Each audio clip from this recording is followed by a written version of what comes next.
So, Christy, would you read your piece? This will be Christy Hoff, and you're listening to Speaking of Our Words. Sure. This piece is kind of a memoir of my Grandpa Webb. Looking past Grandpa Webb's hermitage in the basement at his workbench, with a side of bumper pool and shots of whiskey, I wouldn't trade him for any other. Loyalty and creativity were second only to his family. I learned as much about being myself from him as he taught me about respect. Sometimes that is the same thing. My earliest memory of Grandpa is at their house. It was a tidy little 2-story with 3 bedrooms. 2 huddled close to the bathroom just off the living room. The third was accessed up a narrow staircase with a hairpin turn.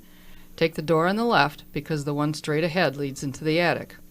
Back downstairs, he was taking a nap on the living room couch. I wanted him to play, so I took the wooden Fisher-Price pull toy and gave it to him. Plop! Right on his stomach. As he lay sleeping. I still remember the oof and Grandpa rocketing off the couch. My cousin Susie helped Grandpa teach us about respect. We were allowed to watch the dads and Grandpa shoot pool on that day. I don't remember what he said, but she called him an old fart. He gave her quite a tongue-lashing reminder to respect her elders and sent her back upstairs. Banishment from the rare privilege of hanging around in the basement was a terrible punishment. Please don't jump to any conclusions, though. Grandpa Webb was a fountain of one-liners. He frequently dispensed, "Did you hear the one about the midget barber? He was just a little shaver." He had a propensity for jokes second only to his inventiveness. On his basement walls were heads of perch he had caught with the label, "Shrunken Head, Coho, 22.5 pounds." Randolph Webb turned 18 just about the time the Great Depression took hold of our country and changed the lives of everyone in it. I never thought to ask him about it. Yet the scars were all over his lifestyle. Cash stored in mason jars in the ceiling joist over his workbench, and under the workbench, and up in the attic, every place but the bank. It probably explains his propensity for cold coffee and warm beer. Wouldn't the energy necessary to warm the coffee and cool the beer cost money? I've tried reusing tea bags. Sometimes that works fine. Other times the tea becomes so bitter that even the second cup is a tough sell. I do, however, wash and reuse Ziploc bags. My money is safely kept in banks and mutual funds. These are places Grandpa couldn't bring himself to use, though he once asked my opinion on investing in microwave TV. His pride in frugal expenditures was offset by his interest in new things. Hence the microwave TV commercial he had heard on the radio seemed like a good idea. I couldn't talk him out of it fast enough. The world still doesn't have microwave TV, though we do use an awful lot of satellite. Before there were infomercials, the Popeil people brought many a device into Grandma and Grandpa's living room. However much he talked about them, most of them never made it physically into his house. One that was quickly adopted was the microwave oven. We lived less than a mile apart that spanned the generations.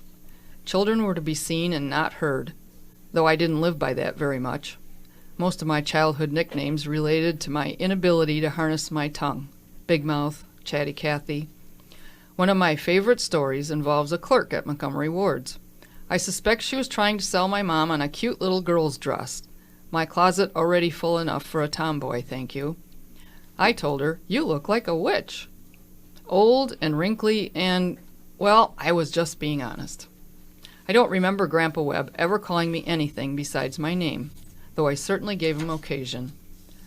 Unless, of course, you count the endless little catchphrases, they permeate the family to the point that I'm not sure where they came from.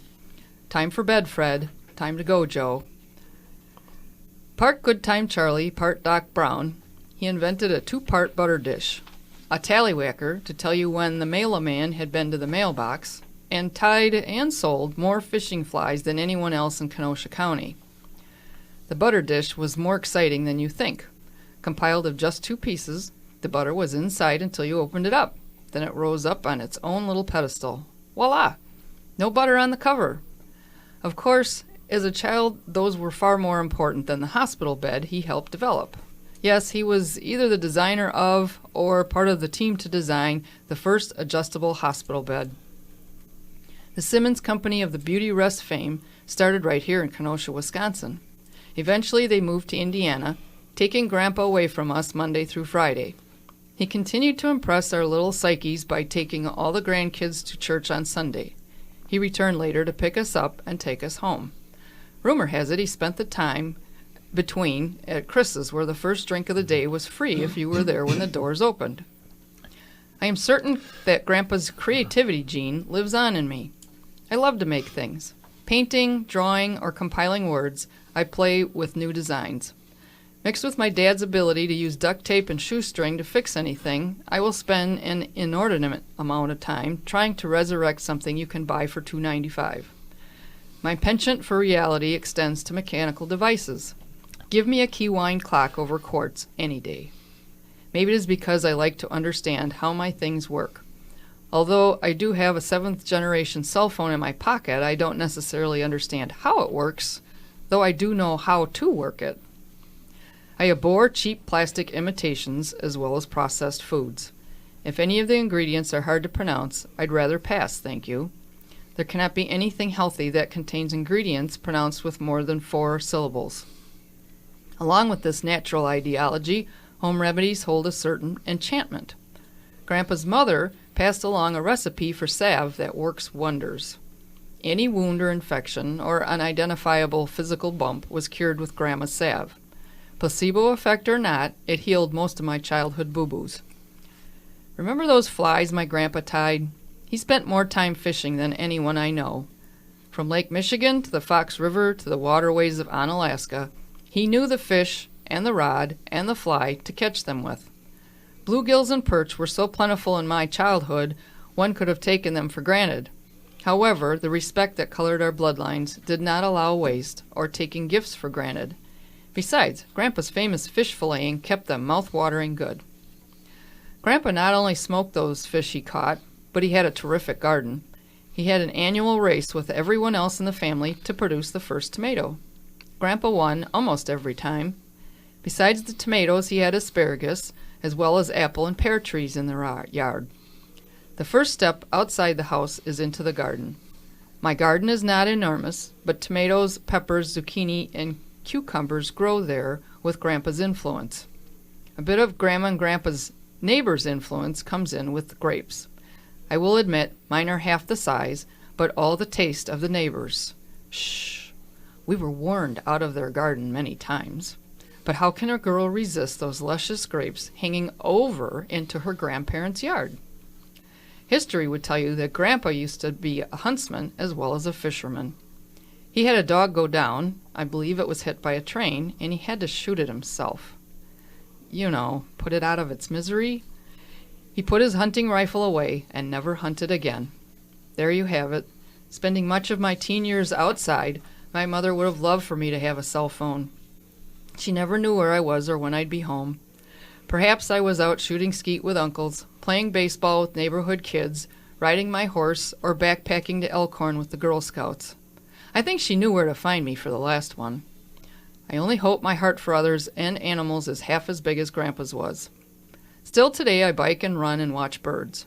Really, if there's anything I can do to be outside, I will be there.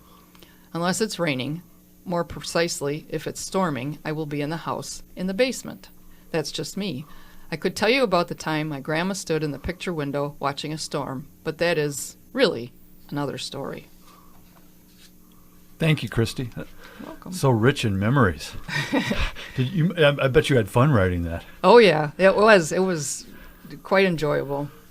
So when a writer writes something, usually, suddenly they decide, I'm going to write this. What inspired you to suddenly write this piece? After these many years, I'm going to believe. Oh, yeah. It's been a while. Grandpa passed away quite some time ago. But I have a book that I use by Amy Peters that's called The Writer's Devotional.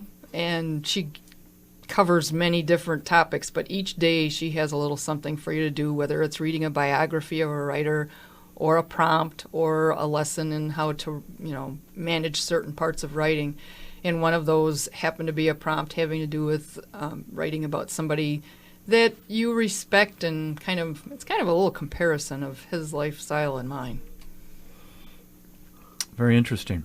It's interesting how writers, when you read their work, inspire us to in a way, imitate, but in a way, we go our own way. So that's kind of fun, actually. I think we learn that way. That's great.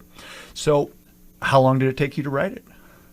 That one, I would say, probably wrote it over the course of about a week, and just not sitting down and writing the whole thing at once, but get a rough draft and then pencil in some extra ideas. I work full time, so my writing comes when I have time. And did the piece change a lot? I would say not a whole lot. The essential idea came along to kind of, this is Grandpa and this is how Grandpa affected my life. And the changes that come along in revisions are more semantics and making sure that I'm getting that point across. Did you consult other people in your family or friends as to, well, tell me what you think of this? I did not. Okay. Very good. Very good. Well, thank you very much, Christy Hoff. You are listening to Speaking of Our Words, and next we have Jim Payne. Jim, would you, Jim, I think, has maybe 3 pieces. Am I correct, Jim? Yes, it's one story with 3 sections to it. And it's about an experience in sitting with someone who's dying. And the title really does mean a lot. It's I'll Never Be the Same. This section is A Distant Stranger.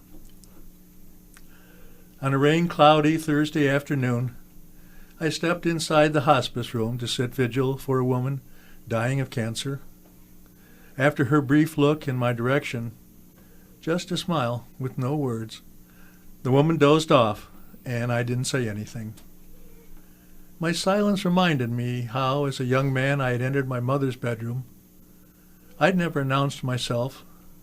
No hello, no touching, little conversation. From her bed, Mother would smile at me. I wouldn't smile back. I wasn't mean, just never got to be comfortable around her. Years later now, Mother's face seems so distant. Continuing to stand in the doorway, unable to get comfortable, I glanced around the room, the somewhat familiar room. It had a small vase of drooping daisies on the windowsill, a frayed spot in the gray tweed rug, and a cross over the bed. It had the feel of my mother's bedroom, everything put away in the closet, nothing laid on chairs, bathroom door closed, a Bible on the bedside table. Except it was not the same. No shelves of books, no stacks of old magazines to be read again. The room was both familiar and making me uneasy. Drawing a breath through my nose, I didn't like the smell. I walked over to the sleeping woman without getting closer than the foot of her bed. I had to push myself to look at the aged figure, semi-propped up by pillows.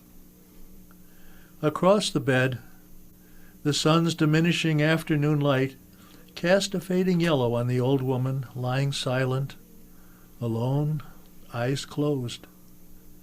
She was more than old, a withered old. She was covered by a blanket, and resting on top of it were her cancer-emaciated arms, looking so fragile. I feared they would break if I touched them. Jammed against the side of her bed was the recliner for me to sit vigil in.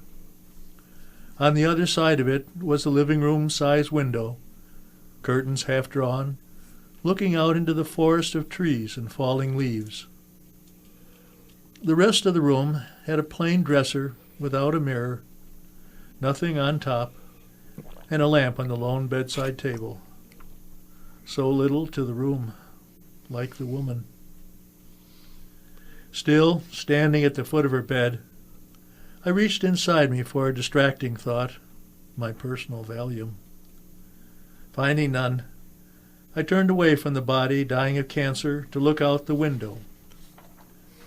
That didn't work, as I caught a reflection of the woman in the glass pane. My stomach began to churn. I don't know why. My gut made noises. I couldn't get it to quiet down. More than uncomfortable, I was nervous. I didn't want to see the face of this woman dying of cancer. However, to sit vigil and be aware of any changes. I had to. So I forced myself to turn back and look at her. With her head lying on its side, I saw only her thin gray hair, combed back, exposing her ear and the dangling earring of Christ on a cross. She didn't look like anyone I knew. She didn't look like me. Yet I feared the woman and I had something in common more than cancer. I couldn't shake that sense. I fumbled in my pants pocket to be sure I had my car keys. I knew I had them. I wanted to distract myself. Why so tense being here? I had sat vigil a dozen times with people dying of cancer. Yet something about this woman had a disturbing effect on me. Twice I survived cancer, a waterboarding terror, and it taught me to accept death as part of life. Then, flashing through my mind was the thought of cancer ravishing my body. What every cancer survivor I knew feared. Once you've had cancer, it might return and you'll die. Even though I was cancer-free, the reality didn't dispel my anxiety. In the next moments, I knew scared. Not until I struggled to own the dreaded terror as mine would the anxiety give up its grip on my imagination. But owning it did evaporate it. Still, I was having a hard time moving closer to this woman until I remembered. No one should die alone. That's why I had promised to sit vigil. As I thought of her dying and no one with her, my gut slowed its turbulence enough for my anxieties to settle down.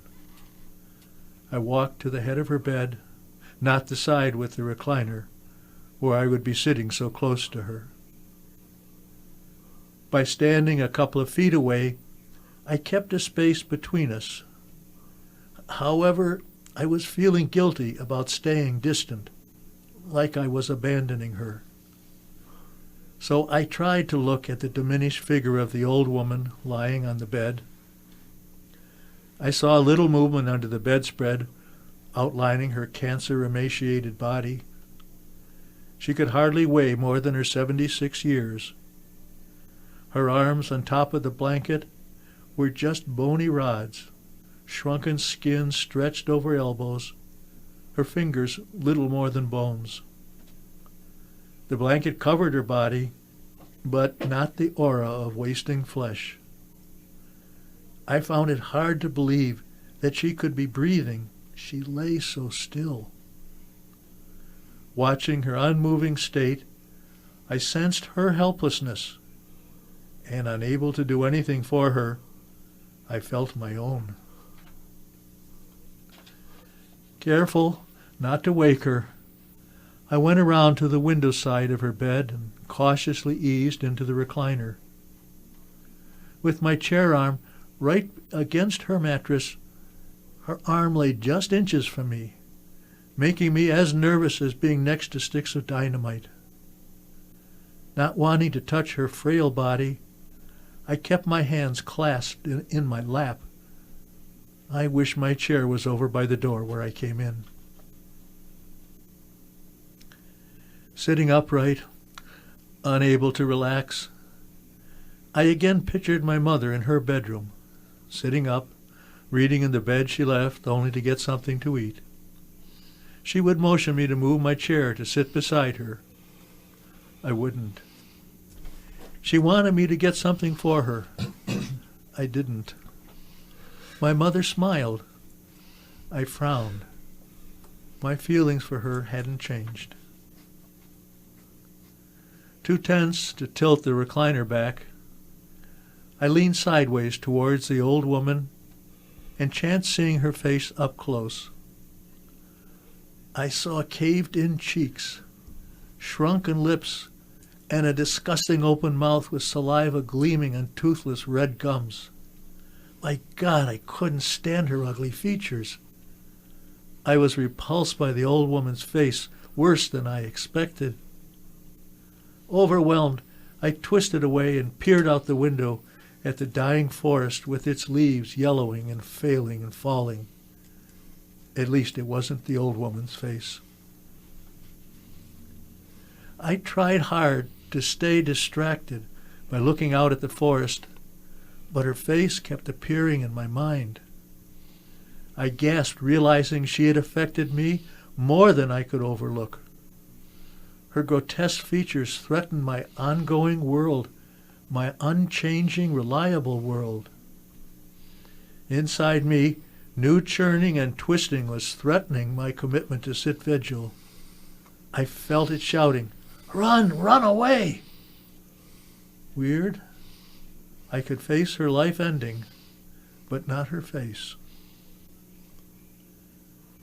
Because I was committed to sit vigil for this old woman, but not sure of myself in her presence, I wasn't sure how I'd manage. What if she was having an effect on me? My gut cried, "You want to leave." I couldn't.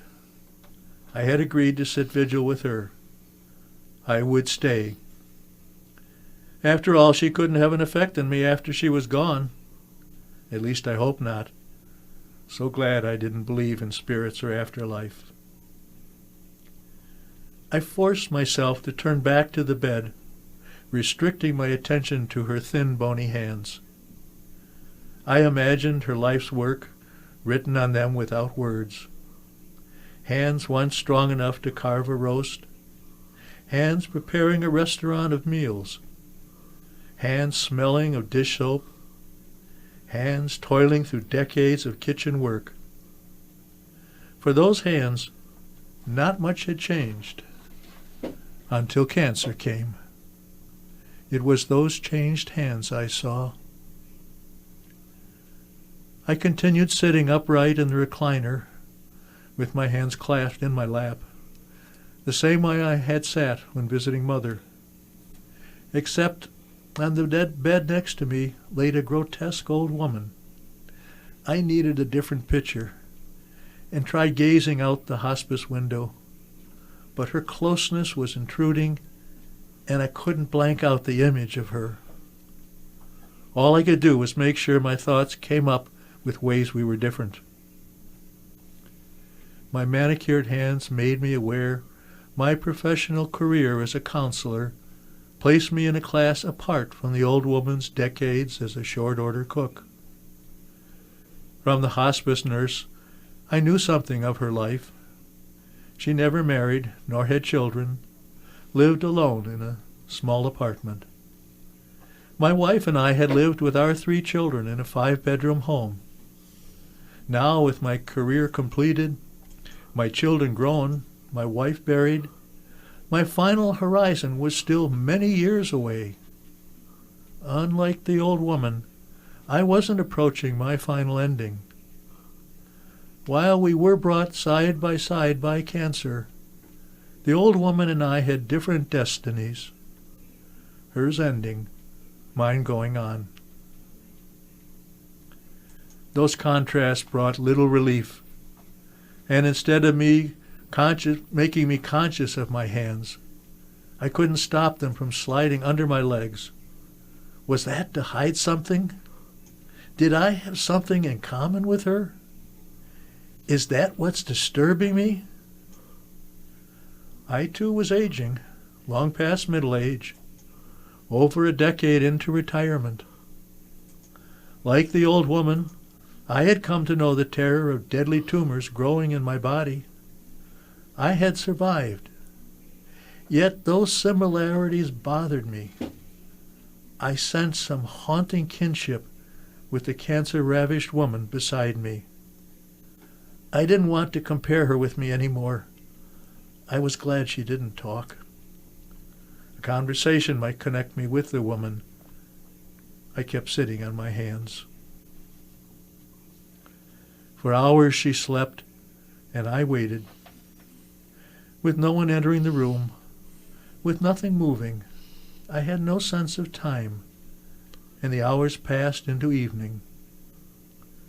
While waiting, I pondered what I was taught at hospice, From the experienced counselors, I learned to sit with the dying, learned to listen to their stories, learned to appreciate the ending of a person's life. Mostly, learned to sit in respectful silence. By setting into my part of sitting and watching the hours they pass silently, I began to get comfortable sitting beside this old woman. I settled back in the recliner, my hands relaxed on the chair arms, and my feet rested on the floor. Relieved of my earlier tension, I stopped thinking about her or myself.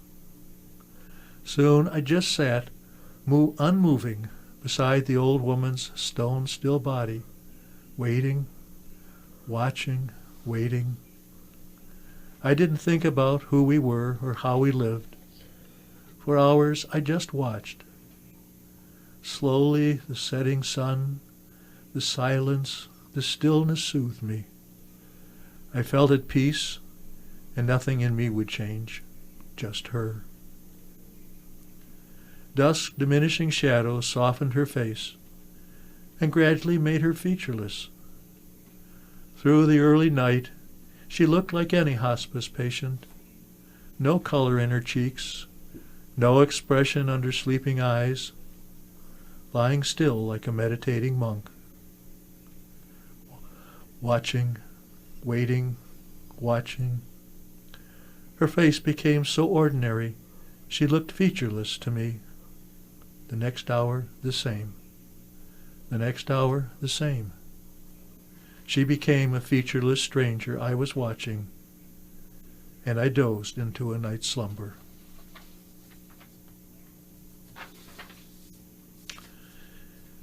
This section is entitled, Getting Acquainted. When Friday's morning race woke me, I felt refreshed and turned to look at the old woman. What I saw surprised me. Soft sunlight streamed across the bed and highlighted her appearance in a way that transformed her face. The soft rays so lessened yesterday's distortions that her features became acceptable. The parts, first her eyes, nose, and lips, then her ears, chin, and cheeks, came together as an appealing face. Her little girl's winsome smile lured me into gazing at her, not thinking, just gazing. After I don't know how long, I saw something more than a face. Instead of her features, I saw a person. She became just herself, not whom she'd known, not what she'd done. Then, rather than thinking of her past, I sensed her as a person in this moment, a person with a name, Lynn. She no longer was a stranger. Though we didn't talk, our smiles greeted each other as friends, and Lynn's dull gray eyes brightened to blue. Her crooked smile pleased me. Crazy, but her odd smile made me feel good. This person, yesterday a stranger, today was making me feel like a friend. What was happening? My new sense of Lynn felt right, and I liked it so much I wanted it to remain the same, no more changes. Nevertheless, other feelings began stirring in my body. From my diaphragm, a little choke of sadness broke into my breathing. From the room's nearly blank sign-in register, I knew she had no visits from family. A lone friend had come twice. Her only other visitor had been the church deacon bringing communion.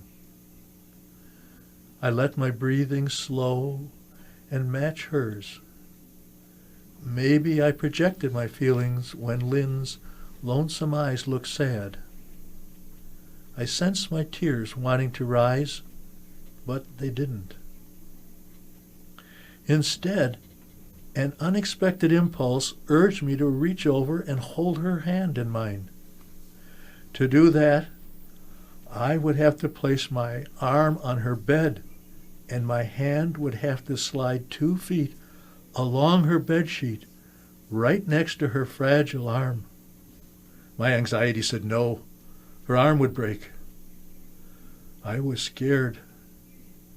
I breathed hard, and it took a long struggle before I dared go ahead. Careful not to brush against her arm, while my hand slid towards hers, I cautiously moved inch by inch to get close enough to risk contact. As my hand got near her hand, a surprise wish surged to not just touch, but to comfort her.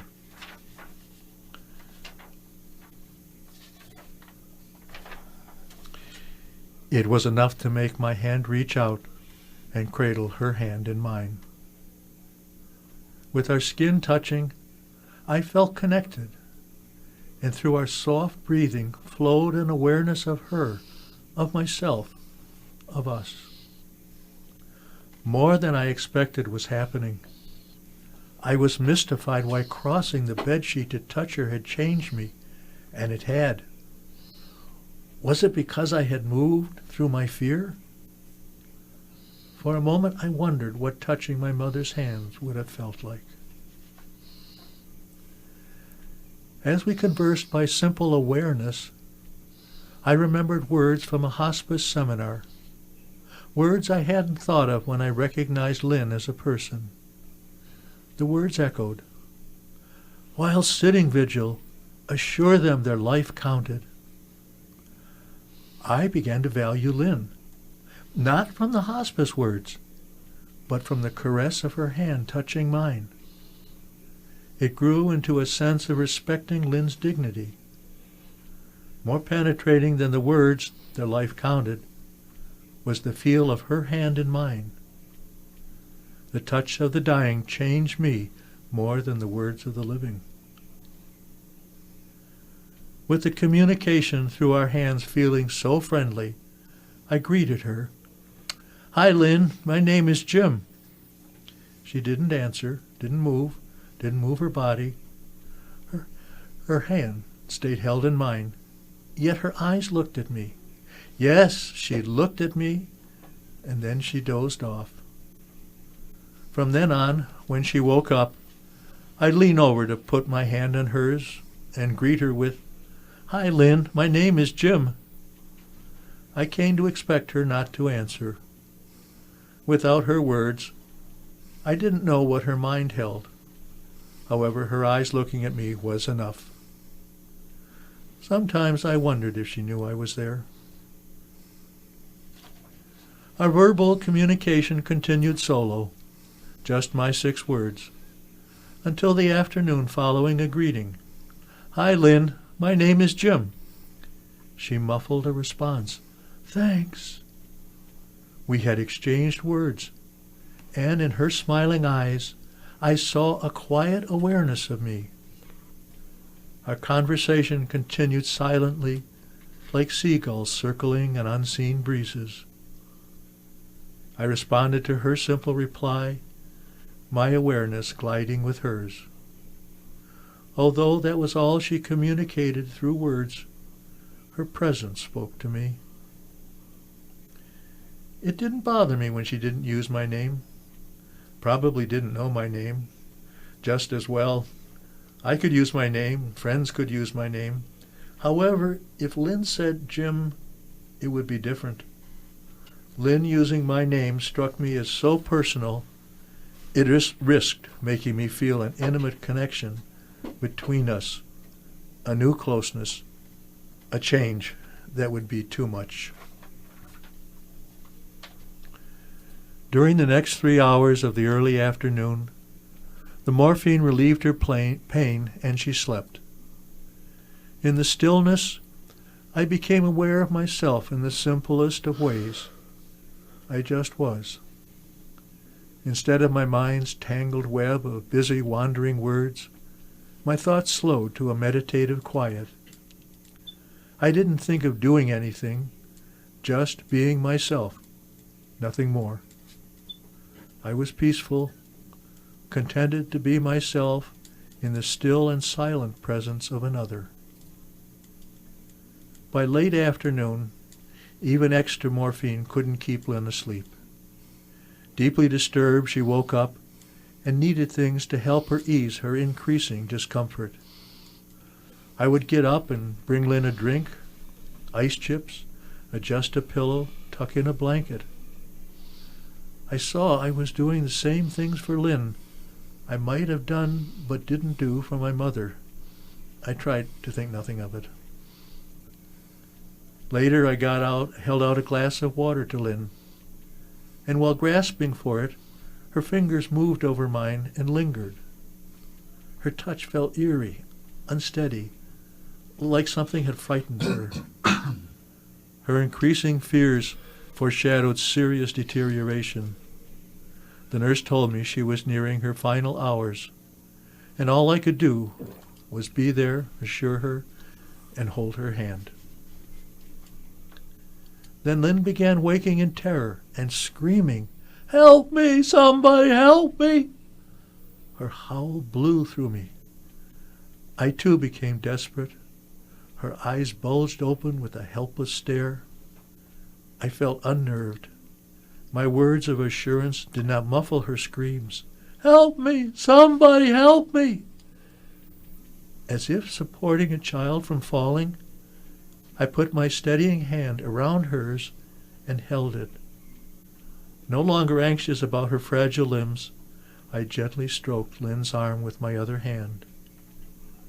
While my calming contact subdued her screaming, she still trembled. From the nurses, I had learned to roll her on her side and gently massage her back. I did that. She lay still as a cat. On her back again, her eyes showed appreciation, and her fingers closed to hold my hand in hers. Although her body had lost most of its flesh, her palm was warm and soft, and I felt a new gentleness in me. I knew Lynn's touch was changing me. Little did I realize how much. Saying goodbye. By evening, extra morphine and my repeated interventions had some lasting effect to calm her screaming, and Lynn could stay asleep. Now it was okay to leave and eat dinner. The nurse would relieve me. Even though I wanted to go eat, I wasn't ready to leave Lynn. I walked to the head of the bed and stood, my thigh pressed against her mattress, as if we were touching. I was glad to be this close, yet wanted to have no space between us, just my life next to hers. I knelt and leaned forward until my face was a short distance from her face. For several minutes, I looked at Lynn's face. Then, by joining the rhythm of her breathing, I felt closer to her. In the stillness, she went on sleeping. After a while, being close to her wasn't enough. I reached out and stroked the top of her head, feeling her gray hair sliding under my hand. I wondered if my mother's hair felt the same. I went on caressing Lynn's hair. She went on sleeping. Another urge to touch her stirred, so with my fingertips I lightly touched her cheek. As my fingers continued gliding over the contours of Lynn's face, I felt a gentleness passing through my fingers. Was Lynn touching me, or was I sensitive to something I hadn't known existed in me? She continued sleeping, and while moving my fingers over her cheeks, I began to see Lynn differently. Instead of a distorted face with shrunken lips, I saw her courage. In her caved-in cheeks, I saw comeliness. In her toothless red gums, I saw an alien beauty. Slowly, she opened her eyes to look right at me, and her smile drew me to her. I leaned kissing close to her ear and whispered, "Lynn, I like you." Oh, how natural it felt to say those words. Then other words stirred inside me and wanted a voice. Something in me stopped them from making a sound. I was afraid of more feelings. For the words to come out, I had to own my fears. It took a while. Finally, I said the words, gently, out loud, feeling them. "Lynn, I love you." She smiled like sunshine, then relaxed into sleep.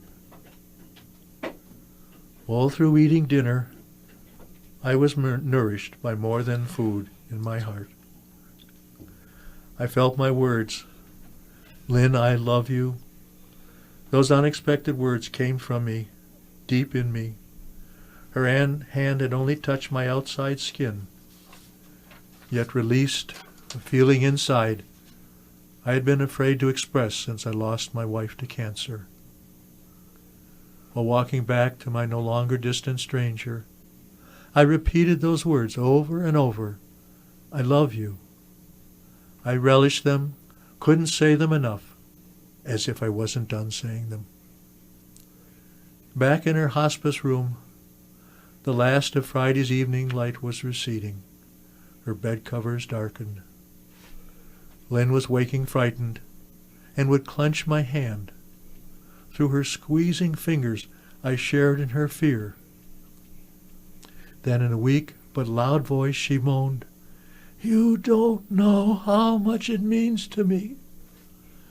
Too puzzled to answer, I hesitated.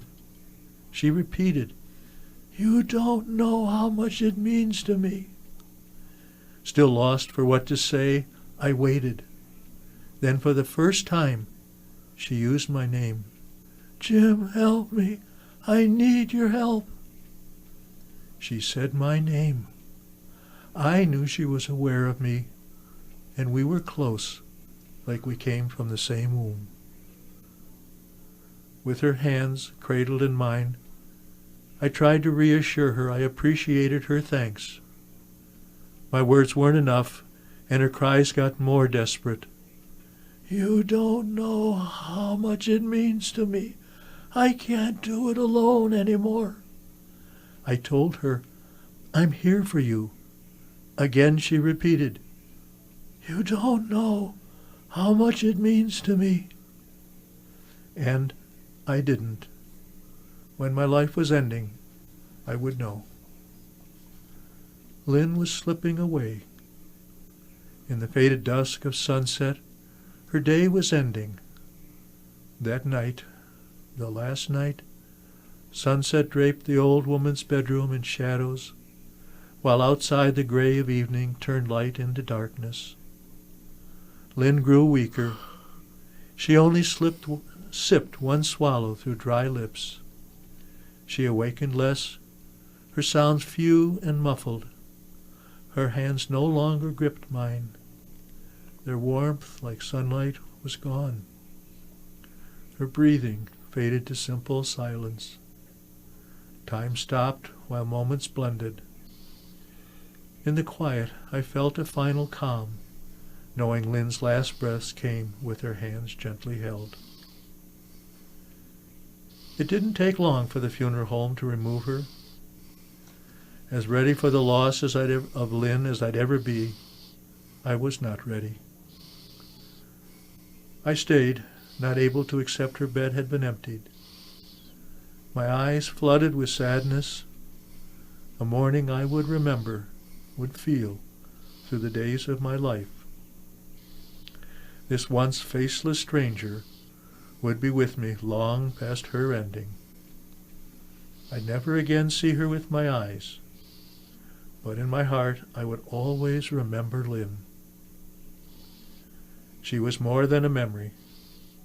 Lynn left me something of herself, like a leaf decomposing back into the air and earth. The many particles of matter and energy that were Lynn had joined the last universe from which she came. She was in the air I breathed. I was not the same person who yesterday came to help an old woman end her life. Little did I expect Lynn would make me feel alive. I'll never be the same. It was time to go. Pausing at the foot of her bed, I heard Lynn calling, "You." Someday I would appreciate her words. Turning back for the last time, I looked out the window to see the trees and their falling leaves. This time I saw the bouquet of colors in the autumn forest. Walking to the door I'd come in, I remembered the woman I thought of when I first entered. My mother's face no longer was distant. Picturing her, I felt connected. She smiled. I whispered, "I love you." Thank you, Jim. That was touching and beautiful. Thank you very much. One thing that strikes me is a question in the composing of that piece. Ostensibly it's about Lynn, but it's really about you. Yes. And I'm wondering if, when you set out to write it, if you already saw it that way, or if it became that as you were writing it. That's an interesting question, because actually, as I started out to write it, it was only about Lynn. And then I got to see that she was having an effect on me. And then I got to realize, and this was thinking about what had happened longer, that it was really about a change in me. That was really what the story was about. There were themes in it like hands come up all through. And that was the way we connected, but it was the connection that changed me. What became what the story was. And that's a really neat transformation for you to go through, but also for the listener to go through. Because as we start out, we think it's about Lynn too, as perhaps you did when you composed, and then we realize it's about our own fears of death, and that transformation is quite profound in it, and it's very intellectually honest about the disgust you felt initially, and then that changed inside of you into something else with great empathy and sympathy, and that transformation, you take the reader through that as well, which is quite a wonderful epiphany and experience to go through. One thing I noticed too is, and I've heard you read before, and your words are gentle and very carefully chosen. And so I'm wondering, in the writing process, do you stop and pause and contemplate words a lot, or do these sentences, which are quite simple and there's beauty in simplicity, do they come out in one quick phrase or sentence, or do you think about these words as the sentence is being composed? Sentences. You know what fragments are? Yes. That's what I get them in fragments. A word or a part of a phrase, and I'm thinking about it. I do like to ponder a lot. So maybe some other time I'm thinking about that phrase in the presence of a still and silent person. And I'll just think about that, and then I get more that I write. And I write it down literally in the morning. Keep a tablet pad beside me, so it comes in pieces, bits and farts and starts. Very good, very good. I remember certain things like more than old, with a withered old. I remember I became aware of myself in the simplest of ways. I just was, and there's something sort of Zen-like about that. And in the moment, and all the other clutter. You use some other phrasing about the tangled web of the mind, or I'm not sure exactly the phrase. Tangled wandering words. Okay, yeah. There we go. So those are all really. It's a very lovely piece, and I think each hospice employee should look into that piece. Well, thank you. Thank you. And read that. Well, I think we're reaching toward the end here, and I would like to thank our guest writers today, Christy Hoff, Dave Gordeau, and Jim Payne. I would like to ask our writers if they have any blogs or websites that they would like to mention. I have Drivel by Dave website. I post a lot of things I read on here and up there. Okay. And it's a website worth looking into. He puts up his writing there, and it is a great way to get to see Dave's writing. It really is. Drivel by Dave. A little humor there. Thank you. Christy, anything? No, not yet, but I will maybe by the time we get together again. Okay. Jim? None.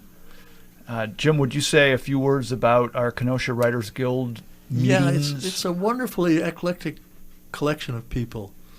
Actually, they range almost 60 years. Some write poetry, some write short stories, some write novels. It's quite varied. Some are very experienced, like myself. I never had written anything and joined the Guild 6 years ago. And they taught me to write. I didn't know how. I'd never written.